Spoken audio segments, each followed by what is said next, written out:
بسم اللہ الرحمن الرحیم۔ ایک کرم فرمائے اے آر حبیب صاحب، انہوں نے سوال کیا بلکہ اعتراض کیا ہے۔ کہتے ہیں آپریشن کروا لینا تاکہ ولادت کا سلسلہ رک جائے، کوئی ایسی تدبیر اختیار کرنا جو مانع حمل ہو، شرعاً کیسا ہے؟ دونوں کا حکم یکساں ہے یا الگ؟ جس زمانے میں حضور صلی اللہ علیہ وسلم نے نسل بڑھانے کی تلقین کی تھی، اس زمانے میں دنیا سرحدوں میں بالفاظ دیگر ممالک میں تقسیم نہیں ہوئی تھی، لیکن تقسیم کے بعد بعض ممالک کے قبضے میں آبادی کے مقابلے میں زمین بہت زیادہ آ گئی۔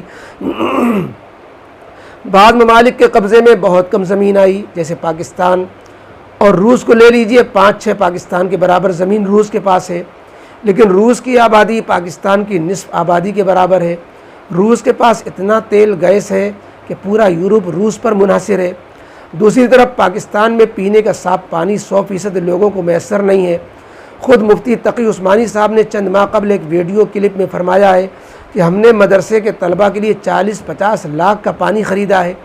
لہذا پاکستان جیسے ممالک میں جہاں زمین بہت کم ہے، قدرتی خزانے بھی نہیں ہیں، اگر آبادی زیادہ ہوگی تو غربت، مفلسی، بیماری، بھوک مری وغیرہ بھی بڑھے گی۔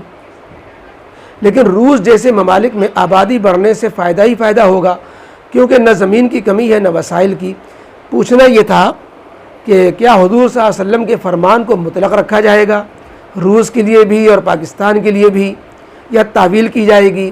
اور مطلق رکھنے کی شکل میں ایک اعتراض ہوگا کہ یہ فرمان بالکل ایسا ہے جیسے کانپور شہر کے ایک چھوٹے سے محلے قلی بازار میں کانپور کی نصف آبادی بسا دی جائے اور یہ قانون بنا دیا جائے کہ تم لوگ محلے سے باہر ویزے کے بغیر معاش کے لیے نہیں نکل سکتے، جبکہ ویزا بھی بہت مشکل سے ملتا ہو اور ولادت کا سلسلہ بھی نہیں روک سکتے ہو، تو اس محلے کی کیا حالت ہوگی؟ ہر عاقل سمجھ سکتا ہے اس اشکال کا جواب کیا ہوگا۔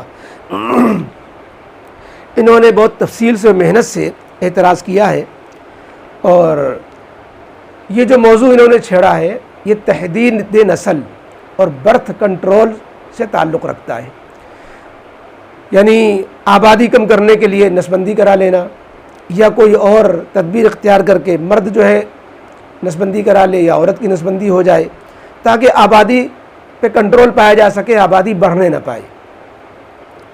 ہم آپ سے عرض کریں کہ تحدید نسل اور برتھ کنٹرول کا جو مسئلہ ہے یہ ہمارے غور فکر کا موضوع نہیں ہے، یعنی یہ انسانوں کو غور فکر کرنے کا مسئلہ نہیں ہے، یہ تو براہ راست خالق کائنات کا مسئلہ ہے۔ ہم لوگ خامخواہ اس میں دماغ پچی کرتے ہیں۔ اللہ رب العزت کو جتنی مخلوق پیدا کرنی ہے وہ پیدا ہو کر رہے گی۔ آپ 1000 قانون بنا لیں برتھ کنٹرول کے، جو ہے چاہے جتنا آپ اشتہار چلا لیں، آپ چاہے جتنے نعرے لگوا لیں، ایک بچہ بس وہی اچھا، ہم دو ہمارے دو، اس طرح کے نعرے، خوبصورت نعرے بھی، خوشنما نعرے بھی دے لیں، اللہ پاک چاہیں گے تو ایک بطن سے ایک بار میں 2-3 بچے پیدا فرما دیں گے۔ اور یہ فرضی بات نہیں عرض کر رہے ہیں۔ چند سال پہلے یہاں فیض عام زچہ بچہ اسپتال ہے پریڈ میں، وہاں کی بات ہم آپ کو عرض کر رہے ہیں، اور بالکل تحقیقی بات ہے کہ 1 سال کے اندر 1 ماہ میں جو بچے پیدا ہوئے، جتنے بھی بھرتیاں ہو رہی تھیں، سب سے جڑواں بچے پیدا ہو رہے تھے، سب سے جڑواں بچے پیدا ہو رہے تھے۔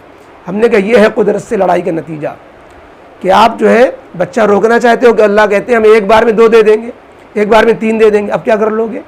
لہذا یہ جو ہے انسانوں کے غور فکر کا موضوع نہیں ہے۔ دوسرے، اللہ پاک رب العزت کا دستور یہ ہے کہ اللہ رب العزت کی عادت ہے کہ ہمیشہ وسائل اللہ پہلے پیدا فرماتا ہے۔ زمین و آسمان مخلوق اللہ نے پیدا فرمائی، انسانوں کو بعد میں بھیجا۔ تو اللہ کا یہی دستور ہے کہ اپنے مخلوق کے لیے، مخلوق کے پیدا کرنے سے پہلے اس کی ضروریات، اس کے وسائل اور یہ چیزیں، اس لیے مخلوق کہاں سے کھائے گی، اس کے لیے کیا وسائل ہوں گے، اور یہ کہاں سے جب چیزیں آئیں گی لوگ کہاں بسیں گے، یہ خام خواہ کی جو ہے فکر کرنے کی بات، یہ خام خواہ جو ہے کی بات ہے، یہ اللہ رب العزت کے جو ہے منصوبے کے خلاف ہے۔ تیسری بات یہ ہے کہ آپ نے جو اپنے سوال میں رکھا کہ نبی کریم علیہ السلام کے زمانے میں ممالک کی حد بندی نہیں تھی اور جو ہے ممالک تقسیم نہیں تھے، اور ملکوں میں جو ہے ممالک الگ الگ نہیں تھے، بالکل غلط بات ہے۔ ممالک کی تقسیم بھی تھی، ہن بندی بھی تھی۔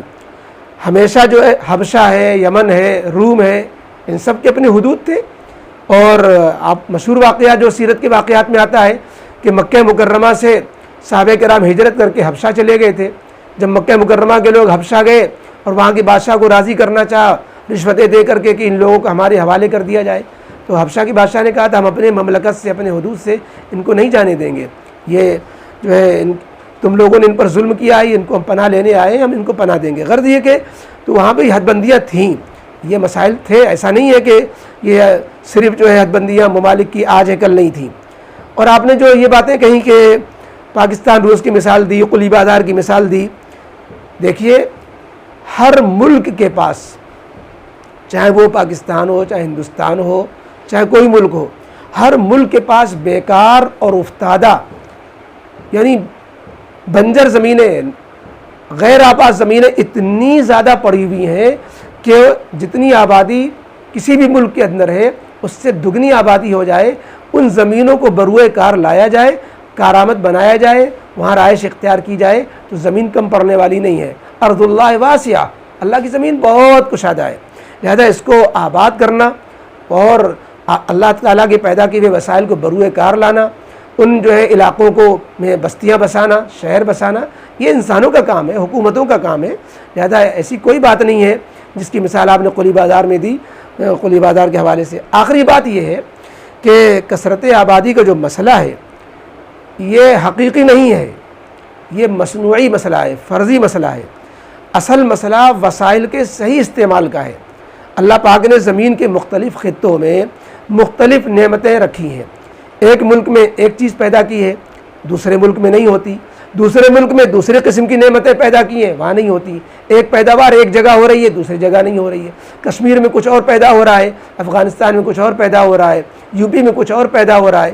تو اللہ کی نعمتوں میں کمی نہیں ہے، استعمال میں ناہمواری ہے، نعمتوں کا غلط استعمال ہے۔ ظہر الفساد فی البر والبحر بما کسبت ایدی الناس، تو ما کسبت ایدی الناس کو درست کر لیا جائے تو انشاءاللہ کسی چیز کا کوئی مسئلہ نہیں ہے۔ روس وغیرہ میں پٹرول زیادہ نکل رہا ہے، تیل زیادہ نکل رہا ہے، تو کیا وہاں مسائل حل ہو گئے؟ کیا وہاں لوگ پرسکون رہ رہے ہیں؟ وہ ہم سے زیادہ ڈپریشن کے اور ٹینشن کے شکار رہتے ہیں۔ اس لیے اپنے عیبوں اور اپنی ناکامیوں پر پردہ ڈالنے کے لیے یہ حکومتیں آبادی کی کثرت اور جو ہے اس طرح کے مسائل کھڑی کرتی ہیں۔ اس لیے ہمیں اپنے حقیقی مسائل کی طرف توجہ دینی چاہیے، اللہ کے دیے ہوئے جو وسائل کو صحیح طریقے پر بروکار لانا چاہیے، اور دانستہ نہ دانستہ ان کے پروپیگنڈے سے متاثر ہو کر ہمیں آپ کی طرح اس طرح کے اشکال و اعتراض میں جو ہے الجھنا نہیں چاہیے، بلکہ جو ہے یوں سمجھنا چاہیے کہ یہ دشمنان اسلام تو اس طرح اعتراض کرتے ہی رہتے ہیں۔ نبی کریم علیہ الصلوۃ والسلام کا جب فرمان موجود ہے اور وہ مطلق ہے تزوجوا الودود الولود فانی مکاثر بکم الامم، تو ہمیں اس پر اپنے کو فوکس کرنا چاہیے، نہ یہ کہ جو ہے ہم غیروں سے متاثر ہو کر کے ہم جو ہے بھی انہی کے بولی بولنے لگ جائیں۔ بہرحال یہ آپ کے خلاصہ تھا، آپ کے اشکال جواب کا۔ امید کہ کسی حد تک تو ذہن صاف ہو ہی گیا ہوگا، پورا نہ صاف ہوا ہو تو۔